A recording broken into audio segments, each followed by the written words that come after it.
Bonjour, est-ce que tu pourrais te présenter s'il te plaît? Oui, bonjour, moi c'est Jean-François Ritt, moi je suis producteur de cidre à Cap-Saint-Ignace, le village en face de l'île aux Grues.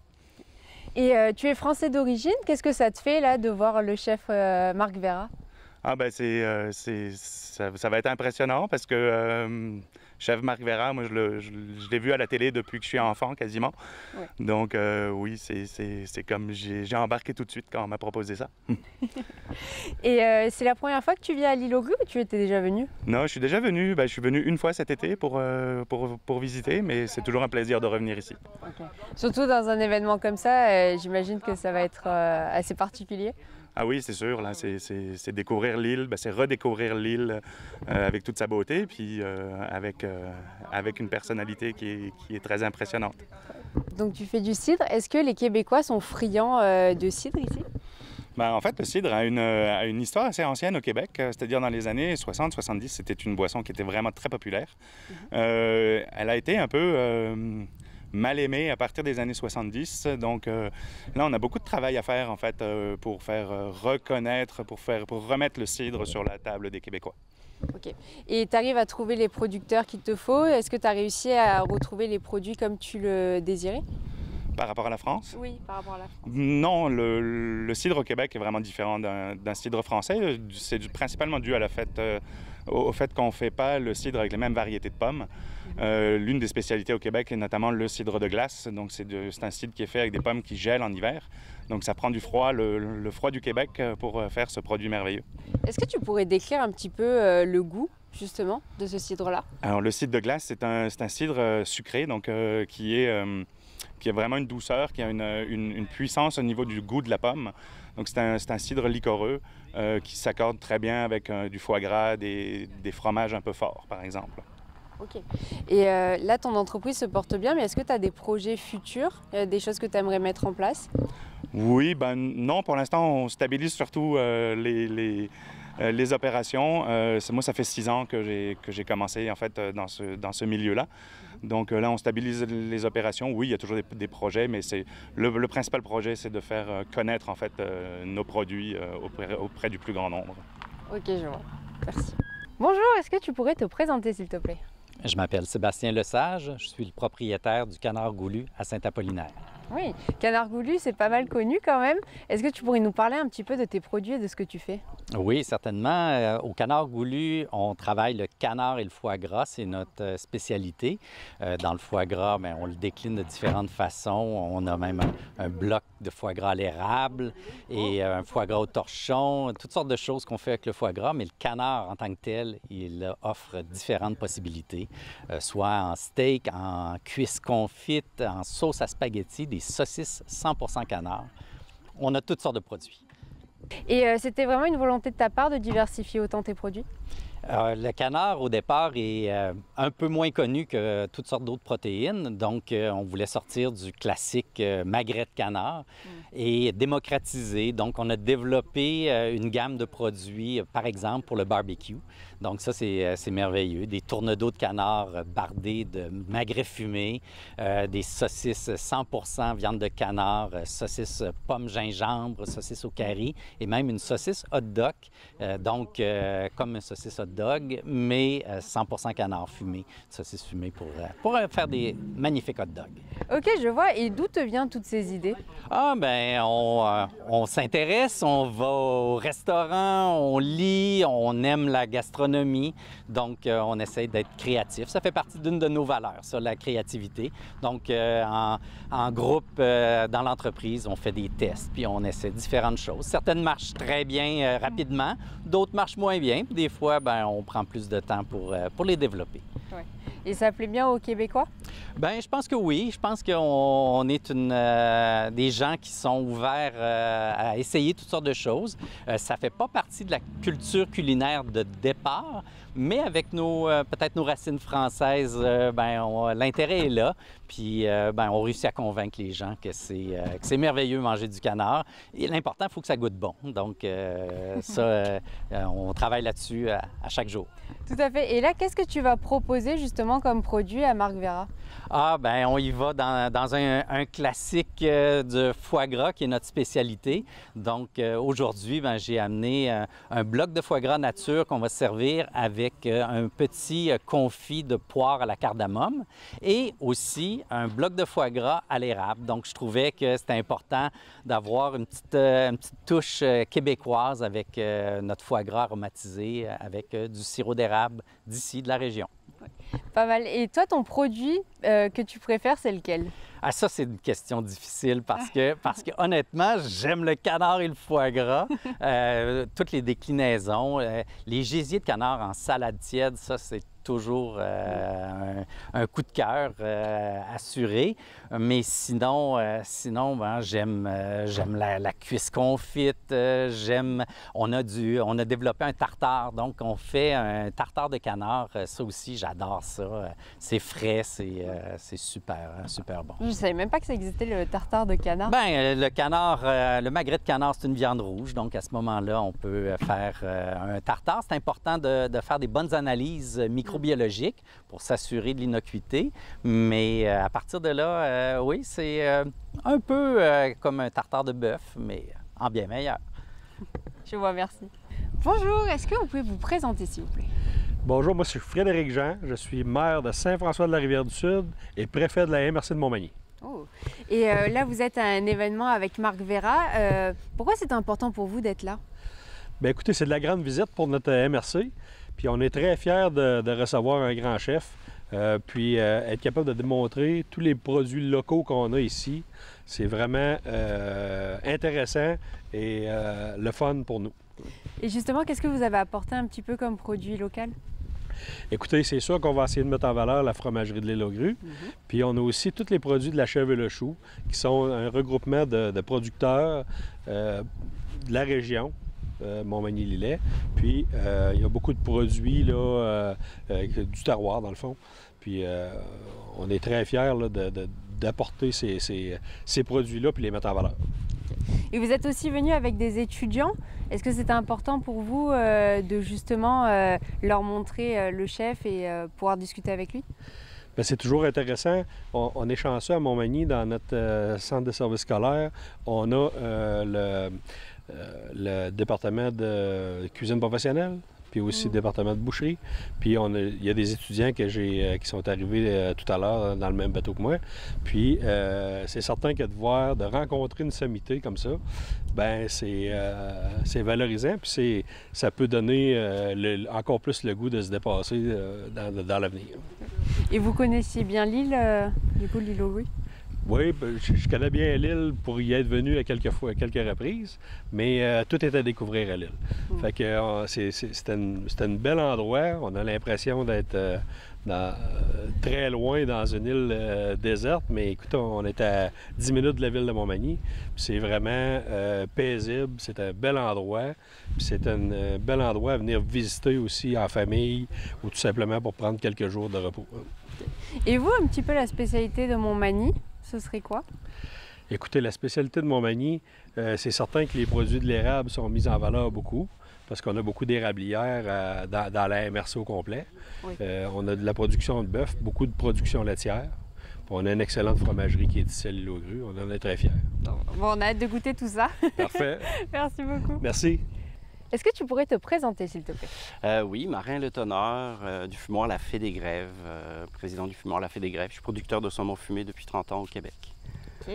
Et là, pourquoi c'était important pour toi de venir à un événement aussi important que la Marc Vera? Assez simplement, en fait, mes premiers pas dans l'alimentaire, c'était dans la gastronomie, apprentissage dans un 2 étoiles Michelin, poursuivi avec travail au Crillon, au Ritz, Plaza Athénée à Paris, avant d'arriver à Québec. Donc, c'est un petit peu retourné à mes premiers amours que j'ai quittés en rentrant dans l'industrie du saumon fumé. Et là, qu'est-ce que tu vas proposer de bon justement à Marc Vera? Eh bien, mon saumon fumé, le produit phare, un produit du Canada, produit de la Fée des Grèves, ainsi qu'un produits transformés, parce que l'usine fait d'autres produits que juste du saumon fumé.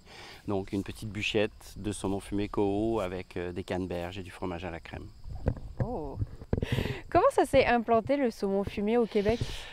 Quand on est arrivé il y a 30 ans, le saumon fumé existait déjà. Il y en avait déjà un qui était présent, mais c'était surtout du saumon du Pacifique, très fumé, très salé. On appelait ça boucané. Nous, on est arrivés de France avec nos idées, nos saveurs. Et pour nous, le saumon fumé, c'était un saumon d'Atlantique. Pas trop fumé, pas trop salé. Donc, c'est ce qui a fait notre différence, c'est ce qui a fait la renommée de la Fée des Grèves depuis 30 ans. Donc, saumon de l'Atlantique. Au début, ils n'en mangeaient absolument pas au Québec, des saumons fumés de l'Atlantique. Et nous, c'est un petit peu ce qu'on a apporté sur le marché. Ok. Et comment tu as fait justement cette percée sur le marché québécois? Oh, c'est une percée qui s'est faite très lentement. C'est comme un mur, c'est une pierre à la fois, un client à la fois, et puis... au fur et à mesure, les gens se sont habitués aux produits. Et si on regarde le marché d'aujourd'hui, les Québécois ne mangeaient pas de poisson cru. Aujourd'hui, ils sont très friands de sushis, de tartare et autres. Donc, ça a été un long travail d'apprentissage pour leur montrer ou pour leur présenter ce genre de produit. Et toi, ton produit préféré? Mon Dieu, je suis très gourmand, alors je les aime tous. Mais c'est sûr que mon saumon fumé, c'est celui que je mange toujours. C'est celui que je faisais avec mes parents quand j'étais en France, parce qu'on en faisait. Mes parents avaient un petit restaurant, donc on en faisait. C'est celui aussi qu'on a servi plus tard quand j'ai commencé ici avec un traiteur. C'est celui qu'on continue à faire aujourd'hui. Donc vu que c'est ma recette, c'est un petit peu mes goûts d'enfance. Donc je l'aime encore beaucoup. Donc c'est mon saumon fumé. Et le chef Marc Verrat, tu le connaissais, j'imagine, avant de venir ici? Eh bien, je ne le connaissais pas personnellement. Moi, je connaissais son nom, mais j'ai travaillé avec plusieurs de ses collègues, comme Éric Fréchon, avec M. Constant aussi au Crayon. J'ai travaillé avec plusieurs grands chefs. Bon, à l'époque, je commençais dans la restauration, donc à mon avis, aujourd'hui, ils ne se souviennent plus de mon nom. Mais moi, je me souviens très bien d'eux, puis je me souviens très bien de l'atmosphère, puis de la qualité, puis tout ce que représente la gastronomie française. Donc, pour moi, c'est comme un grand plaisir de le côtoyer aujourd'hui, puis de le rencontrer. Ah ouais. Et je te souhaite une belle rencontre. Merci. Est-ce que tu pourrais te présenter, s'il te plaît? Bien sûr, je suis Chantal Côté de la ferme du Rocher à Cap-Saint-Ignace. On est éleveur de bovins de boucherie de race Angus et on les élève au pâturage. Donc, ils sont à l'extérieur toute l'année. Tant que les pâturages le permettent, ils sont dans les champs et sinon, ils mangent le foin sec ou le foin d'ensilage que mon conjoint fait pendant la période estivale. Et pourquoi c'est important pour toi de faire une certaine qualité de bœuf et pourquoi celle-ci? En fait, on a découvert la race Angus il y a plusieurs années maintenant, tout d'abord pour sa facilité à l'élever. Donc, la race Angus, c'est des animaux qui sont assez rustiques. Donc, justement, ils peuvent rester à l'extérieur à l'année. Ils ont l'adaptabilité au changement. Donc, à l'été, ils sont résilients à la chaleur et à l'hiver, bien, il y a une augmentation du gras dorsal, une augmentation du pelage pour passer les temps plus froids.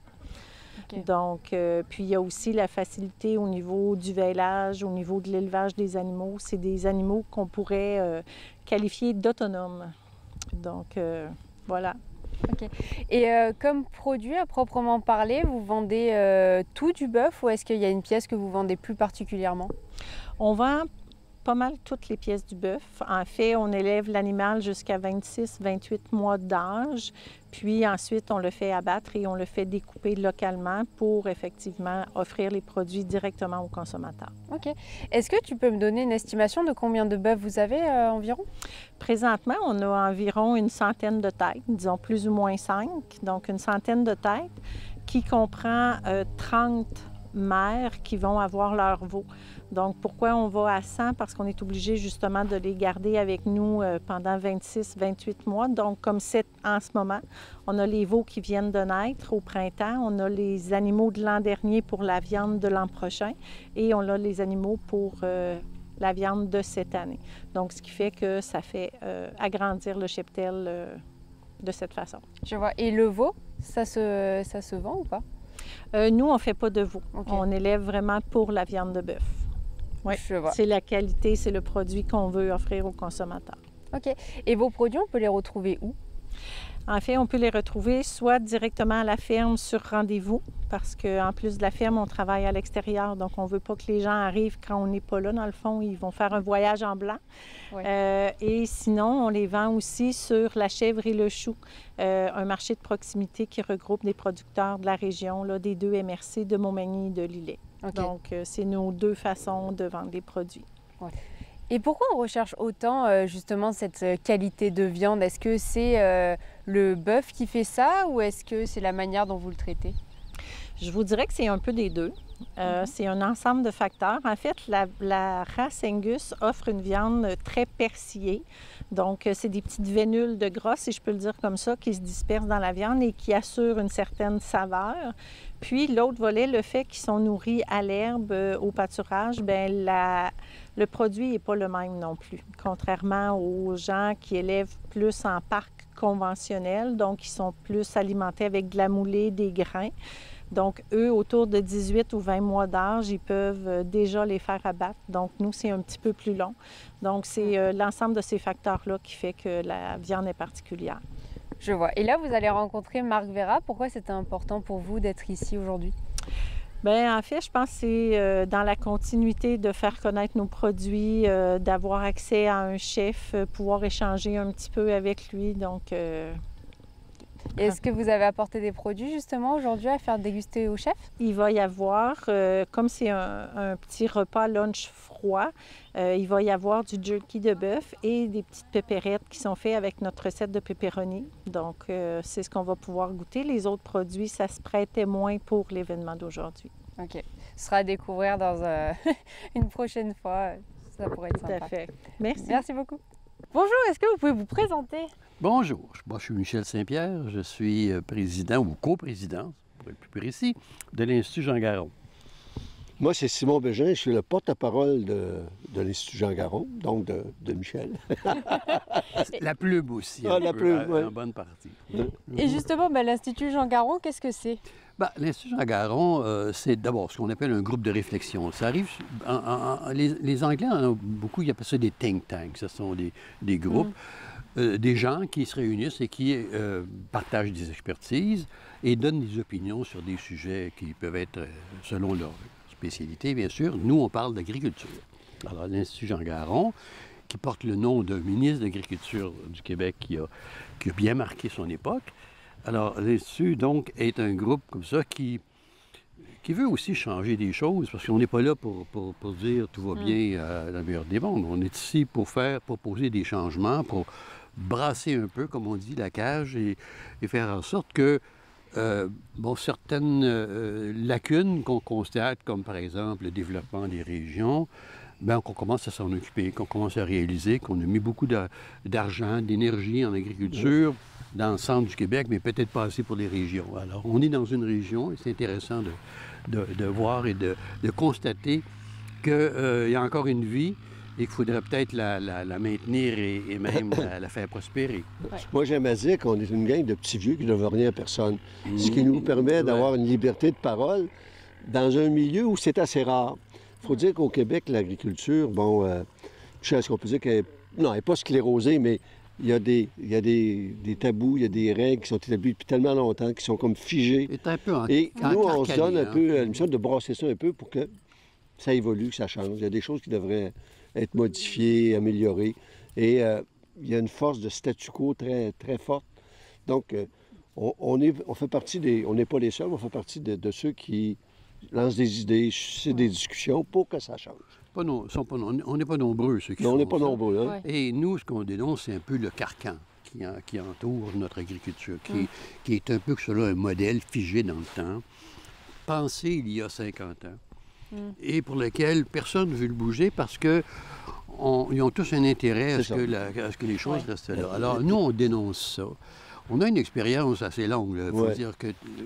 Michel a été sous-ministre.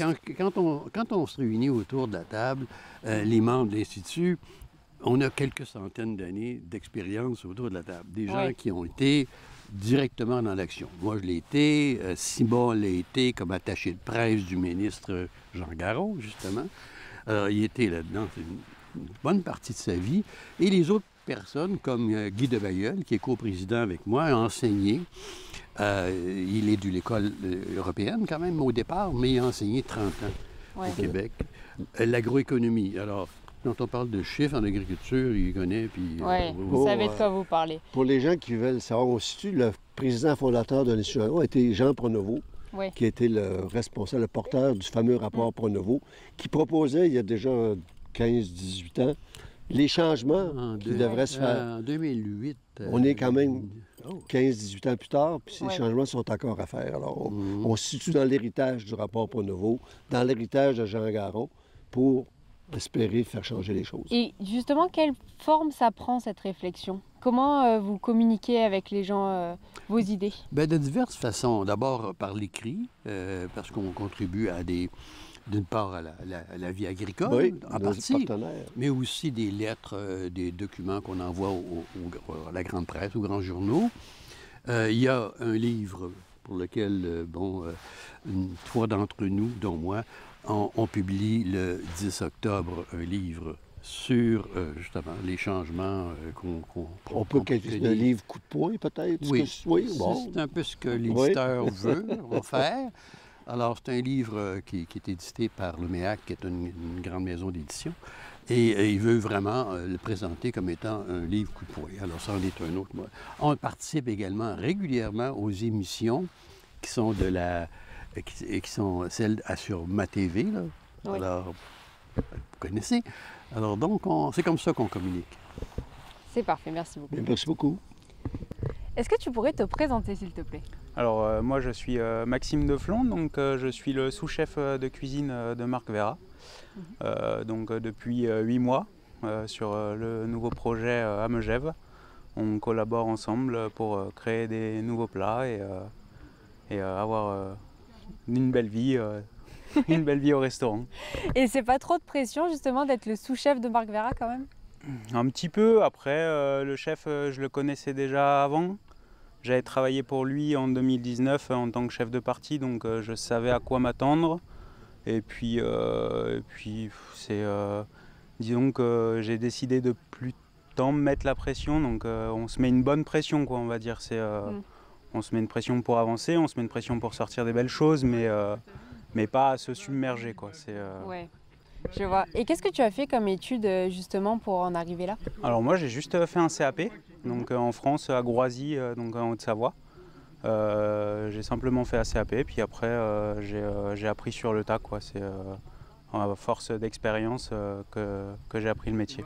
Et là tu es arrivé hier, c'est la première fois que tu es ici au Canada et à Québec? Non, j'étais venu quand j'avais 12-13 ans avec ma famille, on était venu faire un road trip, donc on était passé à Québec aussi, on avait fait les Laurentides, et puis j'en gardais un très bon souvenir. Je voulais revenir justement, donc ça a été la bonne occasion. C'est génial. Et est-ce que tu es curieux justement de découvrir un petit peu la gastronomie ici? Bah oui, en fait c'est vrai qu'avant de venir je m'attendais pas à ce qui est tout ça.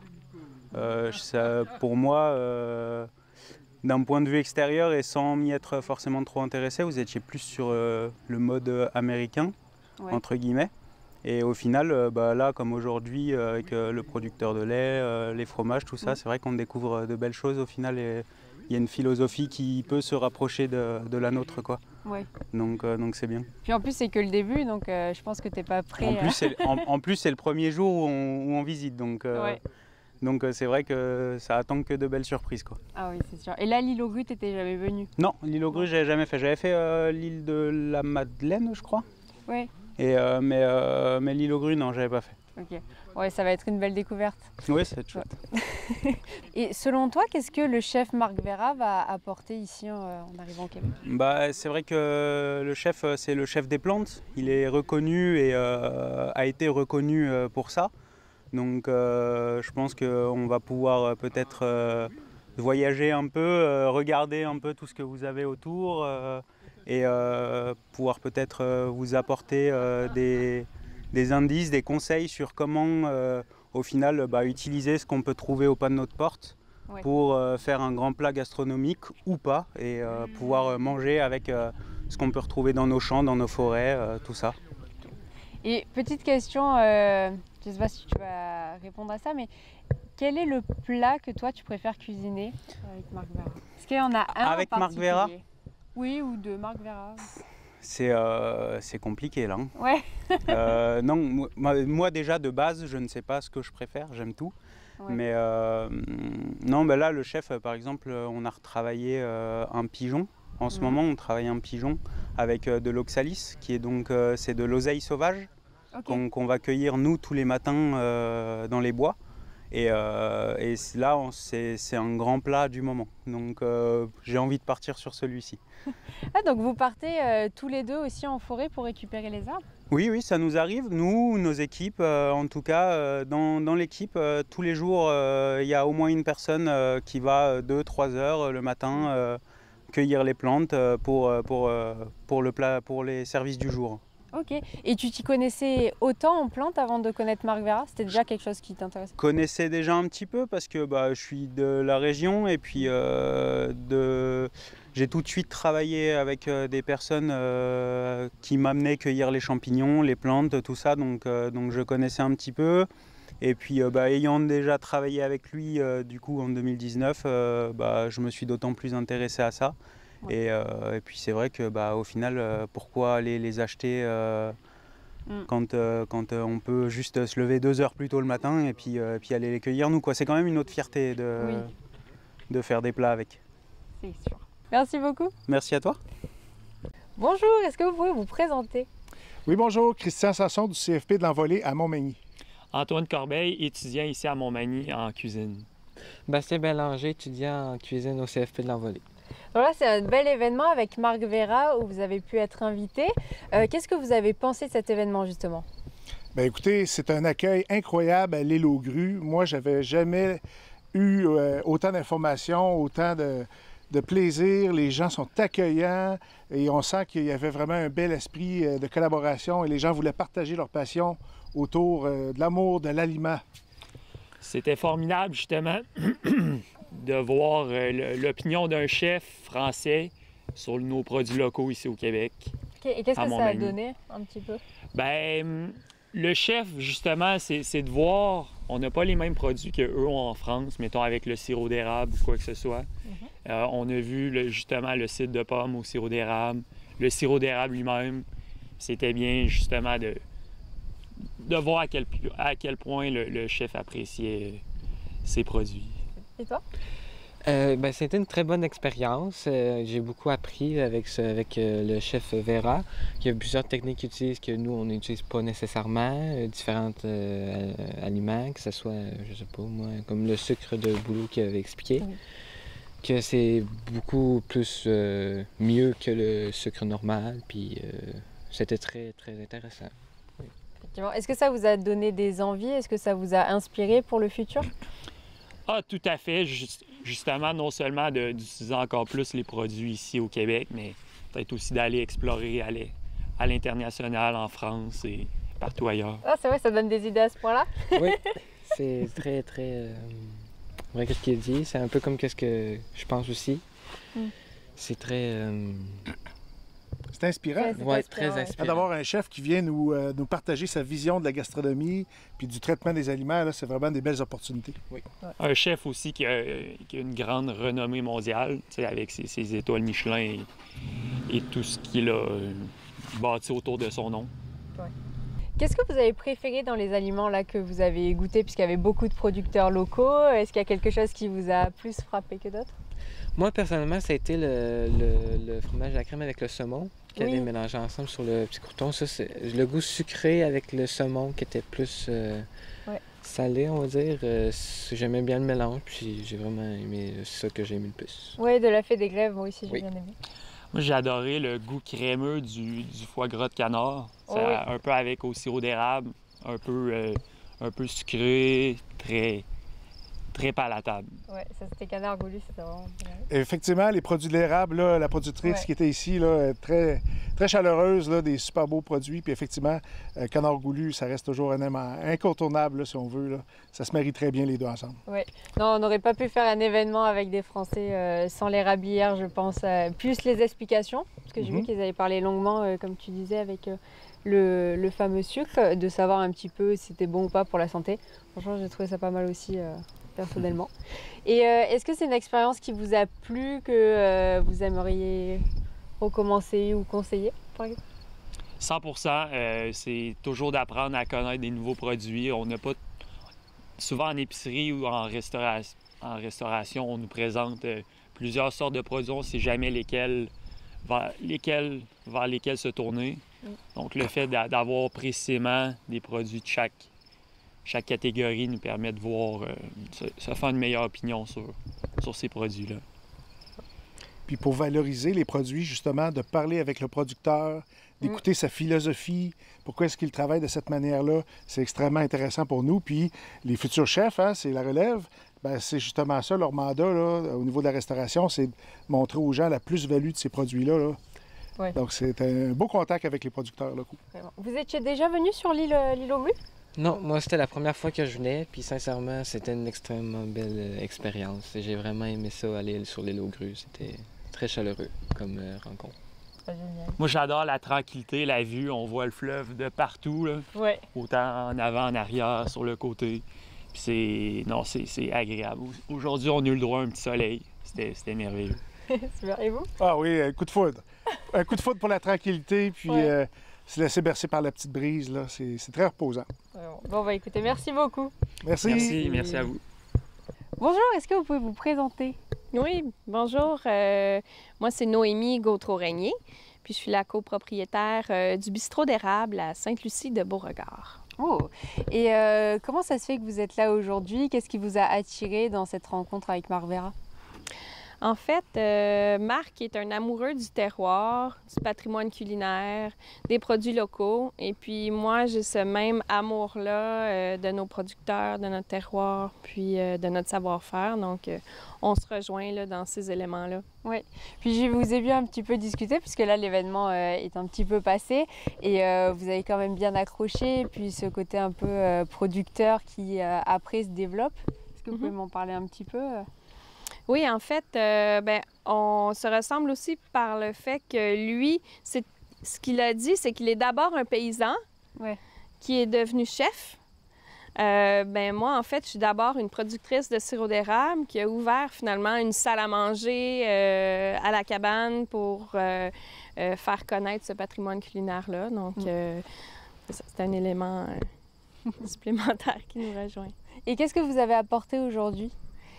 J'ai amené des produits d'érable, différents sucres, le sirop, des pacanes sablées à l'érable, le beurre d'érable. Qu'on me disait, c'est impossible qu'il n'y ait pas de beurre là-dedans. Ouais. Non, oui, il n'y a pas de beurre. C'est que du sirop d'érable. Et puis des croquants, choco-pacanes, des choses comme ça. Et est-ce que, là, dans votre ressenti, c'est plus dur de vendre à des Québécois qui connaissent vraiment le produit, ou est-ce que vous vendez plus justement à des étrangers, ou les deux? En fait, nous, on a les deux. On a nos amoureux du bistrot qui sont québécois, qui depuis des années adorent notre sirop d'érable et nos produits, puis sont fidèles. Hein? Chaque Québécois a un peu son sucrier du cœur. Donc, un producteur de sirop chez qui il y a une affinité ou qui aime le goût du sirop d'érable, qui va aller à chaque année acheter ses produits d'érable. Donc, on a cette clientèle-là avec nous, mais on a aussi des visiteurs qui viennent visiter la cabane, voir notre espace culinaire, un économusée là, du patrimoine culinaire de la cabane à sucre. Donc, on a un peu de tout. Puis les visiteurs qui viennent manger simplement à la cabane, ils en profitent pour prendre des crotons ou du beurre d'érable ou des cornets en passant. Oui, je vois. On a un mélange de clientèle. Et je crois que ce qui a fait succès aussi, c'est vos petits chocolats. Oui. À l'érable. Est-ce que vous pouvez en parler un petit peu de ce que c'est pour les gens qui n'ont pas eu la chance de goûter ça? En fait, le croquant choco-pacane, c'est un caramel salé dur à l'érable. Et sur le dessus et dessous, on met du chocolat. Ensuite, on a des pacanes, de la fleur de sel, des pépites d'érable. Et puis, c'est ça. Donc, on casse les morceaux, un peu comme d'autres appellent ça de l'écorce. Et puis, ça se mange comme ça, un bon petit dessert. Et vous êtes heureuse du contact que vous avez eu avec Marc Vera et les autres producteurs qui étaient là? Oui, absolument. Autant Marc que les gens avec qui il est venu, qu'il y avait des étudiants aussi, des professeurs, d'autres producteurs, des journalistes. Donc, on a eu toutes sortes d'échanges là, pour des futures collaborations qui pourraient être intéressantes éventuellement. Frédéric Cyr aussi, qui est de la région, que j'aimerais bien faire découvrir notre cabane à sucre. Donc, c'est à suivre. C'est une histoire qui commence. Tout à fait. Bon, à la prochaine. Merci beaucoup. Merci. Bonjour, est-ce que vous pouvez vous présenter, s'il vous plaît? Joël Moore. Alors, qu'est-ce que vous faites dans la vie? J'étais cuisinier, très jeune, plus jeune restaurateur de France. Quand même. Et oui. Mais c'est vieux, hein. J'étais jeune, beau et plein d'ambition à cette époque-là. Je voulais montrer que la cuisine était une grande qualité et surtout faire plaisir aux gens. C'était mon leitmotiv de dire que la cuisine, c'est par la cuisine que les gens s'entendent bien. Oui. C'est un bon repas, c'est la convivialité, c'est surtout ça. Donc c'est ce qu'il faut regarder et surtout la défense des bons produits. Ce qui n'est plus le cas maintenant puisque les jeunes et tout ça ne pensent qu'à des hamburgers, des fast-food, des conneries qui empoisonnent le monde, n'est-ce pas? Pendant qu'on a dans la nature tout ce qu'il faut pour avoir une bonne nourriture et bon à la santé. Revenir à nos anciens, nos grands-parents, mes parents ou ma mère qui était cuisinière, c'est comme ça que j'ai appris à faire la cuisine. À 8 ans, elle me faisait me faire des mayonnaises. Vous voyez, c'était voilà, parce que paraît-il qu'elle était pas malade, mais qu'elle avait ses mal au bras. Non, pas au bras. Elle disait que elle faisait tourner parce qu'elle était en période de comment elle disait, c'est ragnagna. Ah ok. Hein? Donc effectivement. Elle me faisait faire la mayonnaise. Et puis à cette époque-là, comme elle était chef elle recevait, elle faisait des banquets, elle faisait des trucs comme ça, ben, elle me faisait faire 2 litres de mayonnaise. Hein. Ouais. Alors effectivement... ça muscle. Voilà, ça m'occupait bien. Ouais. Puis elle, ben, elle était tranquille comme ça. Donc voilà, et puis après, ben, j'ai monté mon restaurant. Je vous dis, le plus jeune restaurateur de France. Après, j'ai évolué en étant secrétaire du syndicat des hôteliers. Après, j'ai fait un parcours, j'ai fait des missions à l'étranger, en Suisse, tout ça. Et voilà, j'ai appris mon travail. Oui. Et puis, après j'ai évolué, j'ai fait un service traiteur, jusqu'à 3000 couverts, là c'était plus 5 couverts, donc pour satisfaire les gens. Et puis après, ben, on s'est rencontrés avec Marco. C'est comme ça puisque Marco a monté son premier restaurant en même temps que moi. On s'est connus grâce au syndicat. Et puis après, ben, on a suivi notre vie. Puis on est toujours ensemble là maintenant, vous voyez. Et on fait beaucoup de choses pour la nature. Marco, voilà, il est exceptionnel. Il a de la créativité, il a beaucoup de choses. Et puis voilà, ma vie. Puis maintenant, je suis conseiller culinaire pour créer des produits, puis améliorer les produits dans les entreprises. Qu'on arrête de mettre de la saloperie dans les produits, vous voyez. Et c'est dans tout? C'est uniquement dans la restauration? Non, c'est dans la restauration simplement, c'est-à-dire dans tout. Est-ce que vous le faites aussi pour des producteurs? Oui. C'est ça, qui cherchent à vendre leurs produits, à les commercialiser? Voilà, exactement. Oui. Exactement. Mais par exemple, j'ai été employé dans une entreprise qui était spécialisée dans les cornichons, dans les sauces.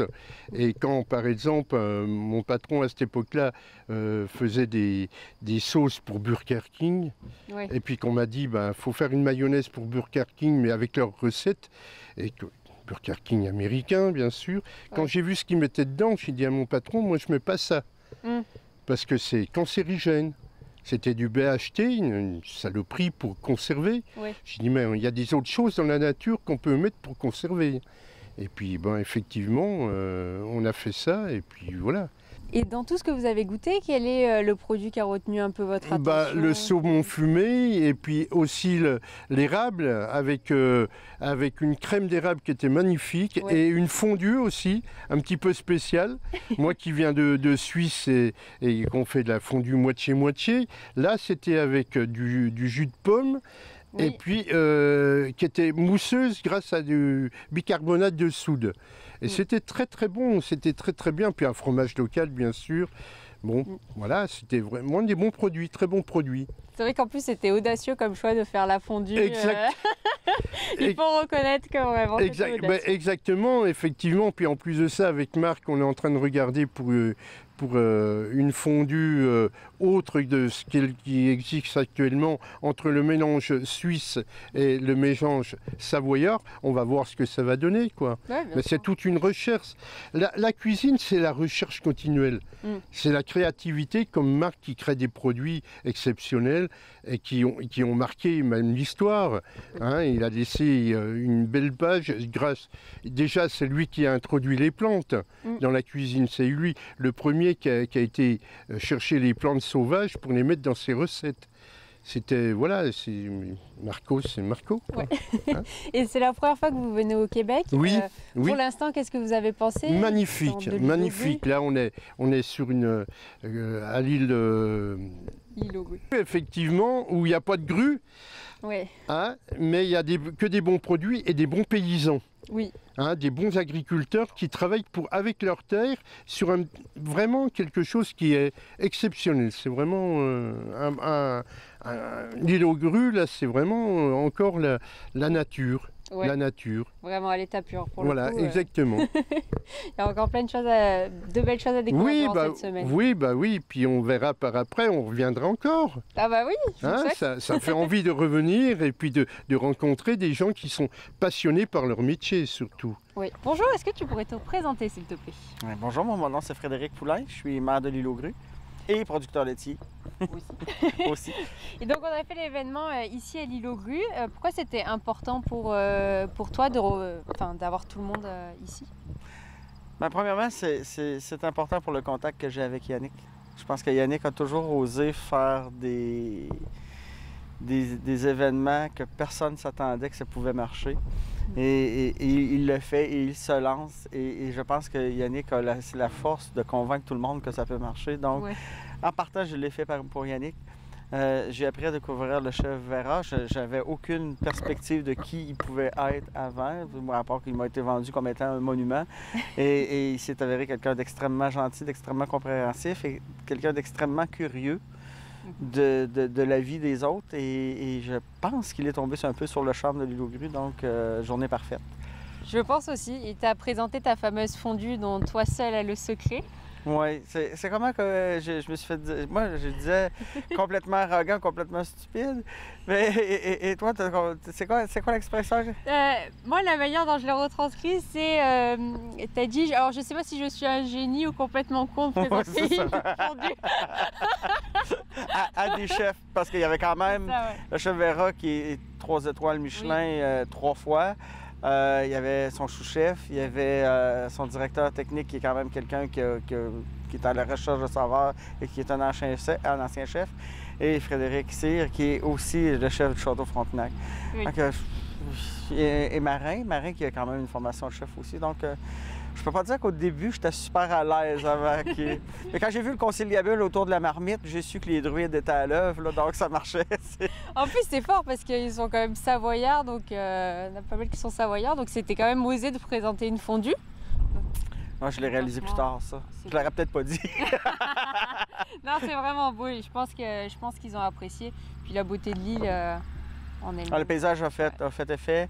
Le mode de vie, puis ici, c'est ce qu'on veut préserver, c'est notre mode de vie, la façon dont les gens vivent depuis des centaines d'années et la douceur qu'il y a ici à vivre. Et toi, en tant que maire et habitant, comment tu décrirais justement ce mode de vie ici? Bien, c'est un mode de vie où est-ce c'est une terre de liberté, l'île aux grues. Hein? C'est notre terre de liberté à nous. Et on veut la préserver comme telle. On veut, oui, faire partie de l'évolution, mais tout en respectant ce que les ancêtres avant nous ont fait et ce qu'ils ont bâti. Et on est une communauté hyper serrée qui vit comme une famille, avec les qualités et les défauts d'une famille. Mais quand ça brasse, tout le monde est de l'île aux Grues. Et ça, c'est une force que peu de municipalités ont. C'est sûr, c'est vraiment une chance. Mm. Ouais. Ben, merci beaucoup. Ben, ça fait plaisir.